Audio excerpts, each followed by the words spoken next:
என் நெஞ்சில் குடியிருக்கும் மக்களே, உங்களுக்காக ஒரு புது வீடியோ. இது நானே பண்ணியிருந்தேன். பெங்களூர் ஃபேமஸ் பலாவ், அதுக்கு தேவையான மசாலா தான் இது.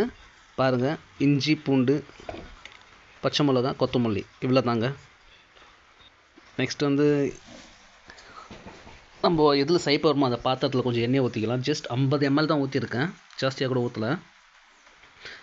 காய்ட்டன்னு பட்டை லவங்கம் எல்லாமே ஒரு 3 பீஸ் தான் போட்டிருக்கேன், ஜாஸ்தியாக கூட எதுவும் போடல.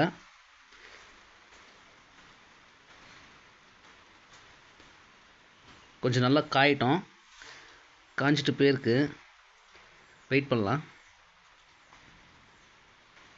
அது வதங்குற ஸ்மெல்லு கொஞ்சம் நல்லா வரணும், ஜாஸ்தி தீய வைக்கக்கூடாது. அப்புறம் வெங்காயம் போட்டிருக்கேன், வெங்காயம் கொஞ்சம் நல்லா வதங்கட்டும். வெங்காயம் ஜாஸ்தியாக ப்ரௌனிஷ் கலராக வரணும்னு ஒன்றும் அவசியம் கிடையாது. ஒரு 50% வெந்தால் போதும், ஜாஸ்தியாக ஒன்றும் தேவையில்லை. ஜஸ்ட் ஒரு